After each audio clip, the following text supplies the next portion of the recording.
Hey there, and happy Friday. Welcome to another happy hour edition of the Stripe Show podcast. We've got a guest in the house who is demanding my attention right now. If you're watching this video, you can see it's my cat, Taco. He is the star of the show this morning and today, that is for sure. In case you didn't notice, look at that mean mug. What's up with you? In case you didn't notice, I'm downstairs today, and I actually do have a downstairs. I have other parts of my house that are not my golf room. And I will tell you that for some reason, the Wi-Fi extender that I have that goes up into my golf room decided that it wanted to malfunction and not work at all yesterday. So I've been spending a lot of time down here doing some work and trying to get things done from downstairs, which just is, I'm not a big downstairs person. I like my space. So big change of scenery today. We've got some very interesting modern wall art, some wall pillows. And if you're listening to the audio version, I wish that you could see what we're going with here. But anyway, it's Friday. It's April 23rd. We've got a lot to talk about this week, so I'm just going to get right to it. Thanks for joining us here on the Happy Hour Express, trying to bring you everything you need to know in the game of golf in about 10 minutes. So let's get started. We've got the Zurich Classic at TPC Louisiana. This week, we have a really, really awesome story about how Bubba Watson and Scottie Scheffler were paired up together. And this is a really awesome story. And I think if you haven't seen it on Twitter yet, I'm going to tell you all about it right now. So Scottie Scheffler, Bubba Watson, how did they get to be on the same team? They were asked this on Thursday after the round. They played pretty well. And this is the quote right here from Scottie Scheffler. Bubba asked like 8 or 9 guys and they all said no. And he waited for me. Then I waited about 4 or 5 days, texted a few guys. No one responded. So I said yes. Watson agreed. That's pretty much it. And we think he's joking, but it was kind of unclear the way that it was worded and the way that it went about. So it was pretty funny. The clip that was posted to social by the PGA Tour saying a match made in heaven. So that's an awesome pairing. I love both of their games. And one of the pairings and teams that I want to talk about is Cameron Champ and Tony Finau, because they both played really well on Thursday, shot 9 under in the 4-ball format, which we're going to get to the wording of the 4-ball here in a second. And I don't know why. I don't feel like Finau and Champ really, their team got the hype heading into this week. I didn't see much buzz about their team at all. I love this team. The distance off the tee, and not to mention the control that especially Cameron Champ has when he can turn it on off the tee. I think that's an exciting group there, and definitely keep an eye out for that team come this weekend. Let's get to the terminology of 4-ball versus best ball or better ball, and then foursomes or alternate shot. So think about the word 4-ball, right? If you look at, they play the US amateur 4-ball, the US women's 4-ball, the US men's 4-ball, like they play all these different 4-ball formats. Well, what it really means is that there's 4 balls in play. You've got a team of 2 over here and a team of 2 over here. There are 4 balls in play. Everybody plays their entire hole, and then you pick the best ball or the better ball from each group, and 1 score counts per team. The term 4-ball makes no sense to me. And I kind of got into it on Twitter. That was kind of what Twitter was having a meltdown about on Thursday, in case you didn't see. A lot of the arguments were that, a lot of recreational golfers and charity scramble golfers will call scramble a best ball. Now, I see that, and I could see how that is a possibility. It's just wrong. And I get it, because it's scramble, you hit your drive, hit the best ball, hit your approach shot, hit the best ball. But just coming from somebody in the game, and like you probably are, you just know that that's incorrect. So a lot of people were saying that 4-ball should be converted to better ball. And I could get on board with that. What I can't get on board with is alternate shot being called foursomes when it's alternate shot between 2 people and 2 people. So these people are alternating and these people are alternating. Foursomes makes no sense to me because it's really only 2 scores. Same with 4-ball. I don't know. The whole thing doesn't make sense to me. And I think it's something that that the rules committee needs to take a look at if you're bored sometime. Like, let's maybe take a look at some terminology in golf. Like, let's take a look at all square versus tied. Don't you think we're making it a little bit more difficult than we need to be? So I'll get off my soapbox there. But another thing we need to talk about this week is the Player Impact Program. The PGA Tour announced that they have what's basically a popularity contest. And if you've read any of the articles, you're totally going to see what I mean. But it's called the Player Impact Program, and it's going to identify the 10 biggest needle movers in the sport, quote unquote, regardless of how they play. And it's going to be divvied up out of a $40 million bonus pool. And the player who brings in the most added value based on some metrics and some qualifications are going to make an extra $8 million this year. So here are the 5 metrics that the Player Impact Program is based upon.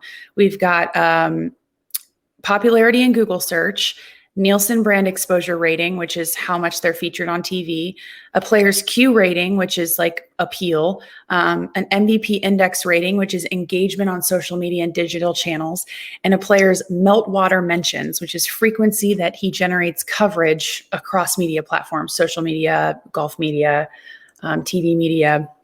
So basically it's a popularity contest.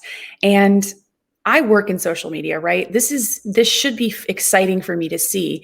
And for some reason, it's not, because all I can think about when I see the term $40 million is the amount of developmental tours that are out there, the amount of Monday qualifying sites that are out there that, people who are very good and probably could make it on the PGA Tour are struggling on the Korn Ferry Tour, or struggling on even tours lesser than that. And I'm just thinking about the 8 people who are going to get this $40 million bonus divvied up are probably doing pretty okay. And I understand that something needed to happen in order to counteract the Premier Golf League. I just don't know if a contest for Instagram likes is the answer to that. Again, that's coming from somebody who works in social media. Like, I get it, and I think I should be excited about it. I'm just not as excited as I want to be. I just think we all need to stop pretending that Tiger's not going to get it every year for the next 5, 10, 20 years, who knows? And not to say that he doesn't deserve that for bringing more awareness to the sport, but does he need that? So I don't know. I think I would rather, take that $40 million and give it to people who really need it in the sport and stuff like that. So get off my soapbox there. I tend to get on my soapbox and then get off. So whatever. Big news out of the USGA. The US Opens are going to have fans this year, which is super exciting because, as we know, the US Opens were contested without fans last year due to COVID-19. But there definitely are some stipulations. So the US Open, as we know, is at Torrey Pines this year. The US Women's Open is at the Olympic Club. And you can go, obviously, depending on if you get a ticket, which they're going to have to be resold and rebought. But both major championships will have a limited number of fans, not full number of fans. And then you will either have to show proof of vaccination or return a negative COVID-19 test before arrival. It depends on if you're going to California, live in California, live out of state. There's a bunch of different terms there, but it's going to be super awesome to see fans back at the US Open. We know that, especially us on social media, we love the carnage of the US Open, and I'm super excited to see Torrey Pines. It's one of my favorite tournaments to watch on TV, so it's definitely going to be added value seeing it with fans. So I'm super excited about that. Last thing we're going to get to here is Michelle Wie launched an LPGA hoodie, and it's called #Hoodie for Golf. And it is a tie-dye hoodie, regular tie-dye hoodie, and it's got the LPGA logo, like a silhouette logo, and it says LPGA and then established, and the year it was established down the side. It's awesome. My mom got me one for my birthday next week. I'm so excited to get it. I'm a big hoodie gal since I work from home. I wear them all the time. What I am not okay with is the fact that Club Pro Guy decided to make basically a mockery of it by using the term dancers when he really was talking about strippers, saying that buy this hoodie, and he made some, graphic photoshopped image, buy this hoodie of to support our dancers who've been struggling during the pandemic. Now, I have never thought he's funny. I think I'm not somebody who thinks that everything that's stupid has to be funny. And I know that there are a lot of people out there like that. I also don't think The Office is funny because I think it's like so stupid humor that I'm just like, I don't know. I just don't think it's funny. Probably going to get roasted for that, but I've never thought he was funny. And that really, to me, crosses the line. Michelle, we created this hoodie and this fundraiser to raise money to get Black girls and women involved in golf. And you are going to counteract that and basically make a mockery and a joke out of it by talking about strippers.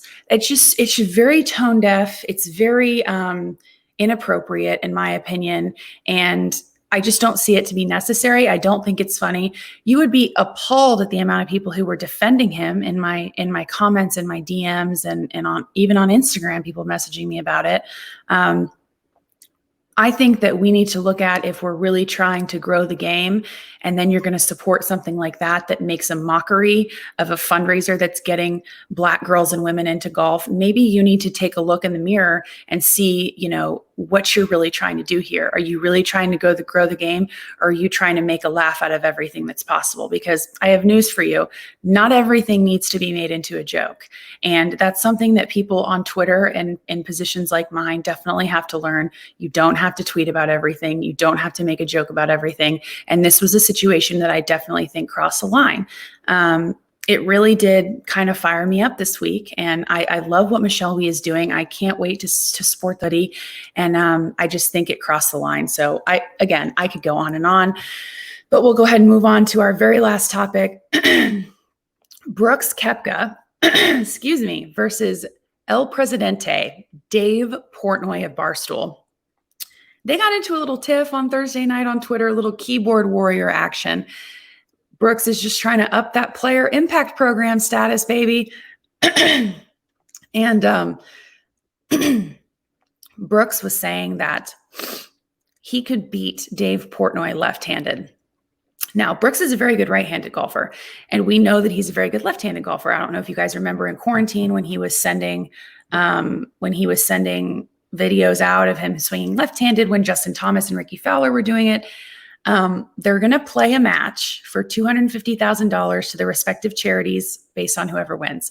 If this is not live streamed somewhere, I'm going to be very upset because I would love to see the interaction between Brooks Koepka and Dave Portnoy. Just mic them up. We don't need any announcers. Just mic them up and let them go. I'd really love to see this. And it was definitely the hot topic on Thursday on Twitter and on social media. So it'll be super exciting to see Brooks play left-handed. Like, can you imagine? That's going to be so interesting to watch. But anyway, that's pretty much all that we have here for Happy Hour Express. We got you right under 15 minutes. I promised I was going to keep it short, just trying to keep you updated on everything that happened in the game of golf this week in a short and fast way that you can just kind of soak it all in and then move on to the next thing. So I'm actually headed to a bachelorette party, my first one ever. I'm so excited. So in case you were wondering what I'm up to this weekend, I know you were. I just thought I would tell you. So feel free to have a great weekend yourself. Have a safe weekend, a happy weekend, a healthy weekend. I hope everybody's doing great out there. If you had fun with me today and you're having fun with me on Fridays, be sure to like, subscribe, comment, leave a review, do all the good stuff. And then we have some really exciting announcements about the Stripe Show podcast coming next week. We're going to be doing some big things with Travis, moving up in the game, and you guys are going to be really excited to hear what we have to say. So thanks again for joining us. Again, have a safe and healthy and happy weekend. Cheers, and make it a great day.